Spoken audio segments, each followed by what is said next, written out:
I want to start off with a tweet from Kanye West. Again, I have a 12-year-old daughter, so she is a tween, and if you have a teenage daughter, I empathize with you. It's been a very grueling experience, and I tell her about the design thinking program I run, and she goes, "Dad, you just copied from Stanford and from IDEO. You're just a phony." And I'm like, well, and I just show her this tweet. I'm like, well, you don't have to be original, and so there a lot of the leaders in design are here. I'm just amazed at the quality of people here. I mean, we have Dennis Boyle from IDEO.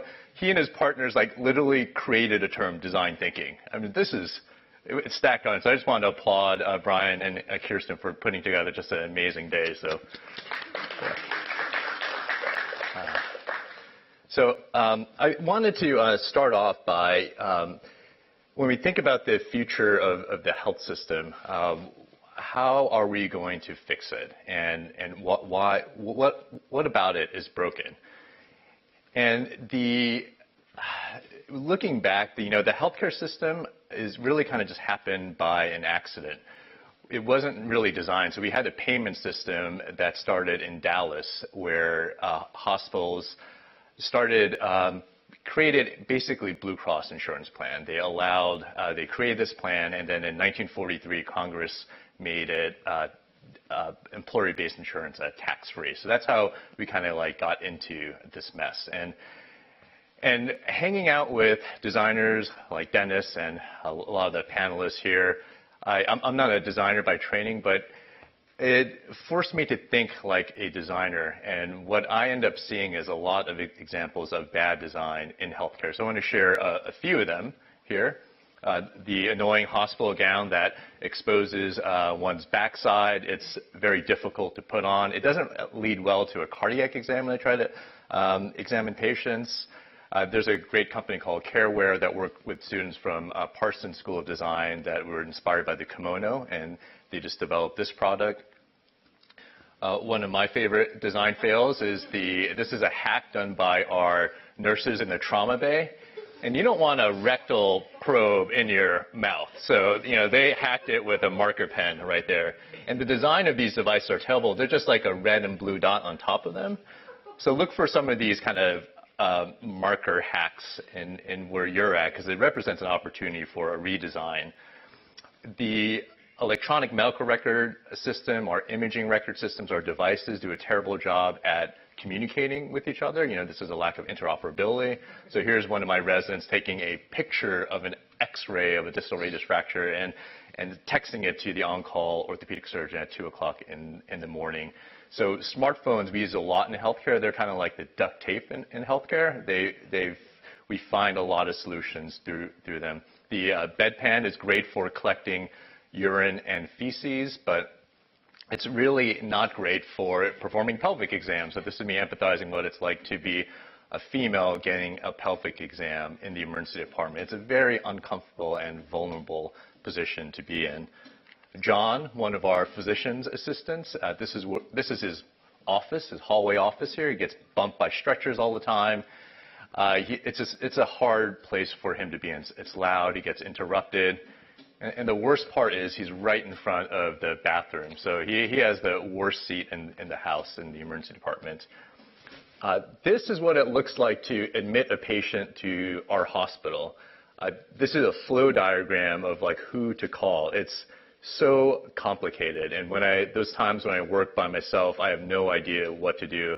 And one of our residents got so frustrated by this, he actually created an app. He coded it himself. He's a geek to help our staff determine who to admit to. So instead of doing clinical work, we're doing clerical administrative work like this. And even the graphic design of this pain scale, design matters. So we've all seen this, but there's this assumption that 0 is a normal state. And for many patients with chronic pain, we can never get to that 0 state. So doctors like me ended up prescribing narcotics to get all patients to that 0 state.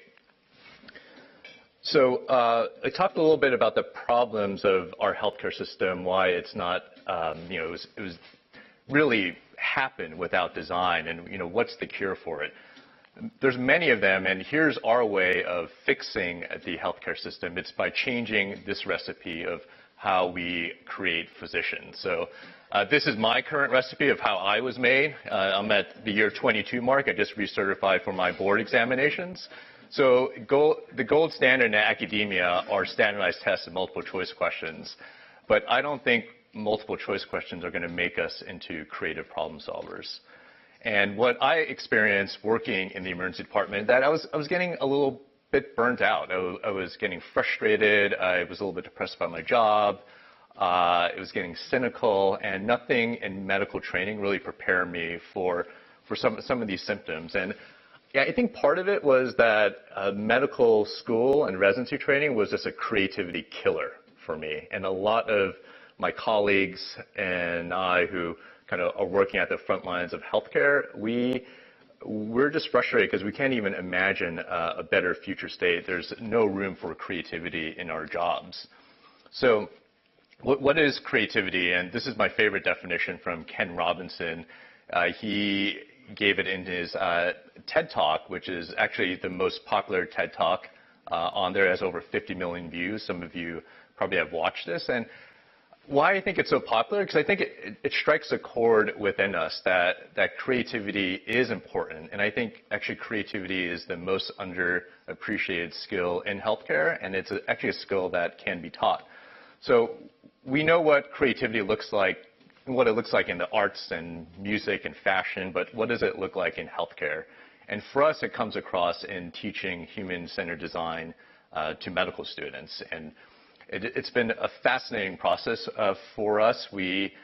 4 years ago, we started taking medical students out of a classroom like this, then started popping them into design studios and teaching them to think like a designer. We put them in architecture studios and had them think like architects. Here they're planning what a med-surg floor might look like in a hospital across town.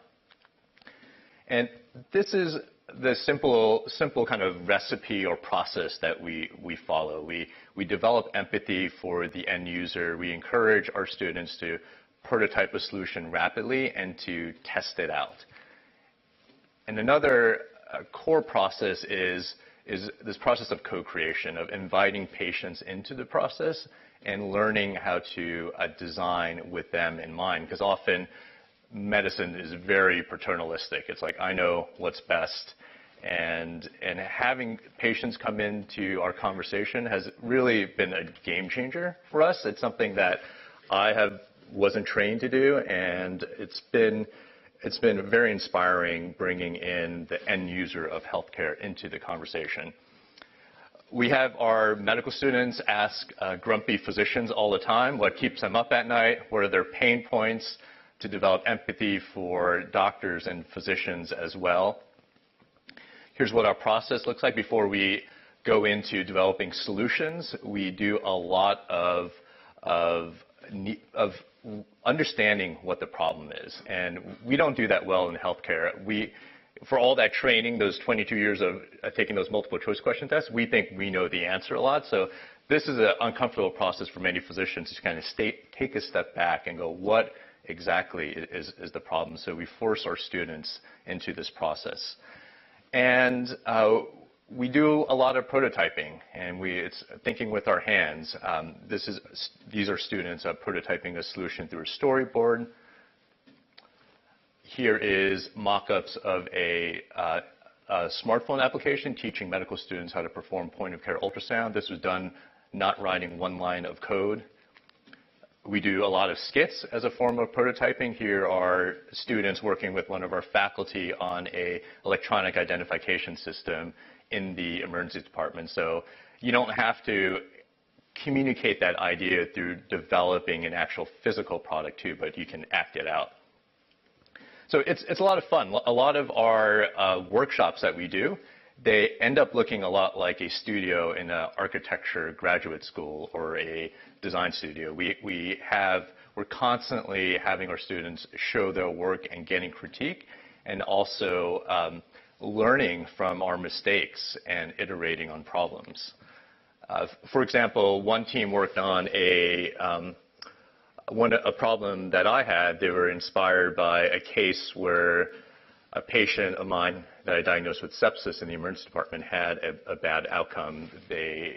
She did not receive IV antibiotics and IV fluid resuscitation before going upstairs to admitted floor. So they prototyped an analog solution, kind of a checklist, because we suffer from alert and message fatigue in the hospital. We get all these messages that show up in our electronic health record system. Often we just ignore them. And so they were inspired by Atul Gawande's checklist on reducing errors associated with the operating room, and how his simple checklist actually saved lives and reduced errors. So here's a checklist that they prototyped of making sure we actually get the critical actions done before a patient leaves the emergency department and goes upstairs. So because I'm in the business of making doctors, I ask myself this question a lot, because the life cycle for making a doctor, as you can see, there's a lot of multiple choice question tests. So these first-year medical students, it might be another decade before they actually go out into practice. So I have to think about what skills they need to practice medicine in the 21st century. And what we do know is that our superpower of memorization, that's going away. The machines are now smarter than us. Here's an example of EKG interpretation.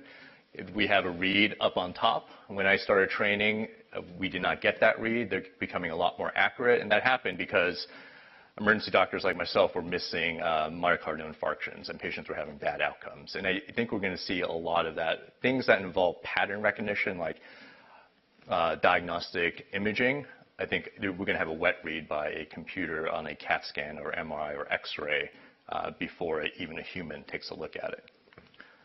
We're going to see, I think, care become a lot more convenient, a lot more virtual, and actually care being delivered outside of the footprint of a hospital. So we know about telehealth. We could communicate with a doctor via smartphone at the convenience of our home. But even in the hospital, patients are having a virtual experience. Here's one of my colleagues doing teletriage. So she's not even in the hospital. She's like in a clinic somewhere else in Philadelphia and triaging a patient during our busiest times and putting in orders. So what's been amazing about this process of applying human-centered design in healthcare, it really kind of helps me and my colleagues to simplify this mess that we're in. And there's this transformation going on in healthcare right now. And there's a great opportunity for us to actually design it this time and not just let it happen. And I believe that applying creative problem solving through a design process can help us move the needle in healthcare, can help us get better outcomes and actually get more value in healthcare. It started off with this question of how might we heal our broken health system, and I want to end with how might we help our communities, because our communities, many of them that we live in, are just as broken as our system. And I think a lot about how do we create health outside of the health care system, because it's a system that has been designed for us to make money when patients get sick and come to the hospital. And what I saw with my patients, and my kind of like my worldview of medicine, comes in the doctor-patient relationship. And I have not been trained to see beyond that. But what I started noticing with some of my patients from certain geographic locations in our city were that they were just sicker than other patients. They suffered more from gun violence, for example, or they suffered more from complications of chronic diseases. And the research supports this. We know that the social determinants of health, these non-medical factors like income and housing and diet, the built environment, have a far greater impact upon health than what I do in the hospital. So I try to tell this to my colleagues a lot, and to our students, these future doctors, that a lot of what we're doing is actually just sick care. And we've done pretty well with that for many decades, but that whole system is blowing up. It's going away. And I think as we look forward to design the future system, this is going to be it right here. This is the secret sauce, is developing empathy. And the designer Ellen Lupton's definition I love. It's, recognizing and sharing the mental state of others. So I want to take a look at Kensington, which is in one of these poor zip codes that I showed you, or one of these zip codes where people die at an earlier age. And in Philadelphia, we have about 50,000 of these vacant lots, about 40,000 abandoned properties. And what's the mental state of someone living right next to one of these vacant lots? It has a toxic impact upon the people living around them. There's an epidemiologist, Charlie Brandis, who did this nice randomized control trial where he greened vacant lots like this and saw that the residents around these vacant lots actually had decreased heart rates. So it actually had a physiological impact upon the residents in those communities. What's the mental state of a kid walking home from school through this tent encampment that I took a picture of this a few weeks ago? This is in Kensington. The people living here are people addicted to primarily heroin. And what's the mental state of a father searching for his daughter in one of these communities, or the person who is actually living in one of these encampments? The opioid crisis is hitting home pretty hard in this community. It's at the epicenter of the opioid crisis. And these communities were already suffering from deep poverty before. So Philadelphia is a great city. We have the best sports teams in America, go Eagles, but we also are we're the sickest, largest city in the U.S. with the highest levels of poverty. And what's it like to be a person going into this library at McPherson Square Park and checking out a book? So if you look in the middle of this picture, there are 2 police officers and there's a police trailer. And the city had to put that there because we have people coming from different states to come to this park to inject heroin, because our heroin quality is so pure in Philadelphia. There's so many people overdosing that the librarians here taught themselves how to administer Narcan, and giving it to people overdosing within this library. And imagine if this was the only place where your kids had to actually play. This summer, we're kicking off a project where we're collaborating with residents in this community, with architects and designers. It's a project called CoLab Philadelphia, where we want to see how we might make an impact upon this community. Because after talking with this community, they are sick and tired just being associated with the opioid crisis. So we were inspired by some architects at Kansas University who repurposed an Airstream trailer and building engagements in their community through this platform. And there's I love Airstreams, I love food trucks, and these are some of the things that you can do through them. Anything from having a mobile dental van to a fresh farm stand. So we received a gift from a foundation, and we're in the process of, we received also a design community grant to repurpose an Airstream trailer, and what it might look like is going into McPherson Square Park and putting that trailer there, something playful and beautiful, will change, I think, the fabric of that park. Because right now it feels like a police state, because you can't go into that park or that library without seeing that police trailer. We may set up as a base camp to remove some of the used syringes in that park and make it safer for children to play. Here's another place where we might put our repurposed Airstream trailer at the storefront corridor and test out what services that the residents might need there. And maybe this might attract some more investment into these communities. So when I think about designing for health and the future of health, to me it's really no different from designing for social equity or social impact, because what can be more unjust than being born into a zip code where statistically you're going to die at an early age, even 20 years earlier.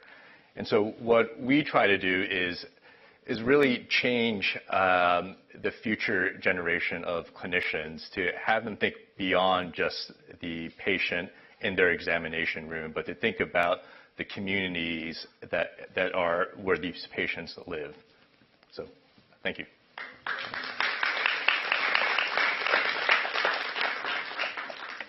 We have time for some Q&A.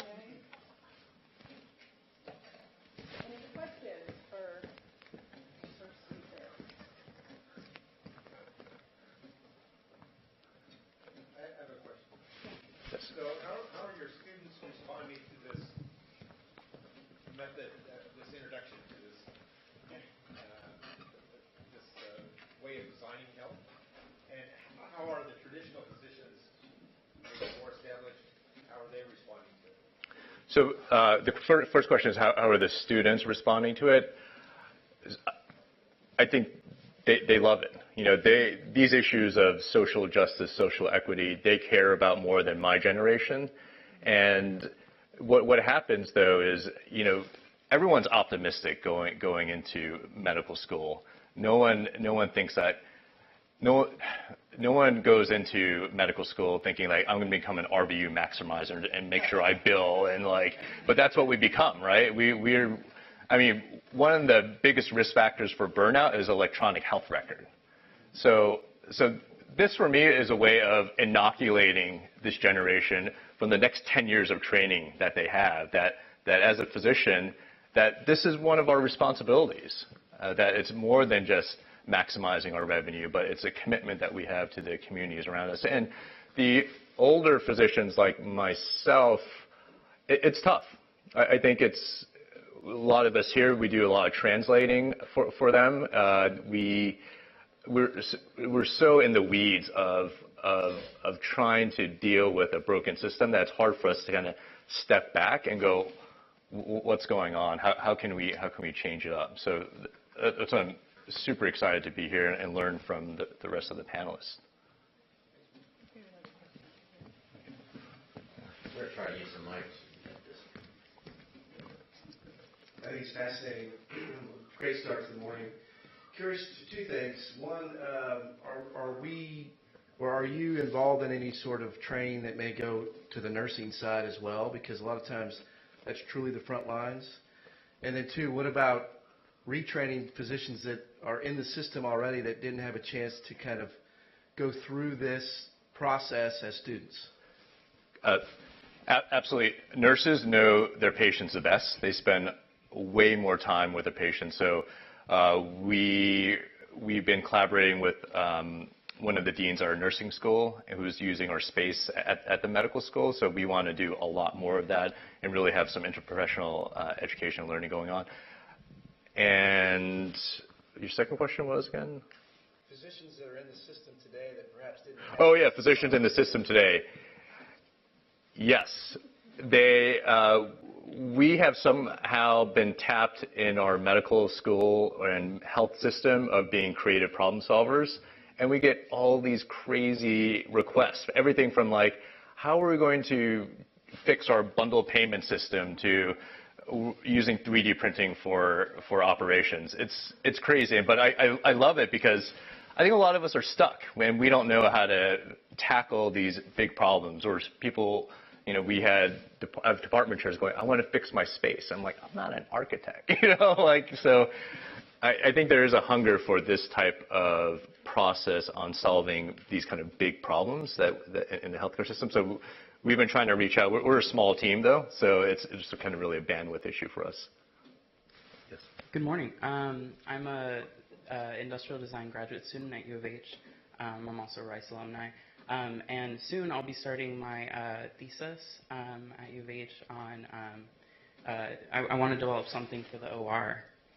So I'll be doing a lot of research, hopefully in the OR alongside doctors and nurses, just to kind of understand what they're going through and see if there's anything I can develop, a product that can help them reduce delays in the OR. Do you have any advice for students like me that are interested in learning on hand from the actual environment and that are in my situation? I think in every health system or medical school, there's weird people like us. So I would find them where you're at, because it's for us. We try to what a recipe that works is we get a engaged faculty member, an engaged resident, an engaged student group and engaged nurses and other staff. So I would kind of find people like you in those. And if you could send me a text and where you're at, I probably know some of them or some of us know folks in your institution that you can reach out to. Excellent. Yeah. I appreciate it. Another question up there, and while you're getting the mic all the way in the back row, I want to just make a plug for two of our other speakers, since the previous question was about nurses and architecture. So we have speakers who are nurses who are going to talk to you about a design space for nurses and other healthcare professionals later today. And we also have a speaker who's going to talk to you about architecture of the built environment for healthcare. So those topics will come back into the mix. Go ahead. Hello, I work at Rice 360, the Institute for Global Health, and my question is, all the stuff that you're doing with the med students, is this translating into products, or is this mostly translating into them having the empathizing and just the knowledge of know the patient and be more human-centered? Great. So there's another program that we run on rapid medical device design. So those have turned into, so we have groups of teams of medical students working with industrial design students to develop new products. So we have had a couple of teams get provisional patents and receive some external funding. One team went from 3 years of an idea for a new device on a smarter nightlight system to help patients in hospital sleep better to a product that's actually being tested in clinical trials right now. So we do some of this kind of rapid product development as well. I think we're going to have this be our last question for now, but there will be time during the coffee breaks and lunch, et cetera, to ask your questions if you didn't get to them so far. Please. Hi, thanks for a great presentation. So how do you infuse cultural competency with the work that you're doing? Or in terms of like, there's so many different groups and that are interacting with the medical system, and different people have different beliefs, and so different languages and things like that. And so how do you infuse that in this training that you're thinking about? In culture, how do we teach our medical students to be culturally sensitive to some of the groups that we're working with? In the spirit of health design. Yeah. Well, I think one is going out into the neighborhoods where our patients live in, because we have a very skewed view of who our patients are. We don't see the humans behind the disease, because we see them as when they come in sick to a hospital or clinic or for maybe a routine maintenance check. So we rarely go out into the neighborhoods where they live in. So I think that humanizes patients. It helps us to understand and really empathize with them. I'm a weird doctor who actually has made some home visits to some of our chronic users of the emergency department, and it's just fascinating. So Kensington, we don't have any clinics there. It's 3 miles north of our hospital. There's no legacy. There's no kind of these anchoring institutions there because the payer mix is bad. No one's going to put a clinic there, but yet we have patients from that section of our city coming to our hospital. So for us, I think cultural sensitivity is actually going where they live and work and play, and really helps us to understand more of who they are. Okay, I think we're going to leave it at that. Please join me in thanking Kong Ku again.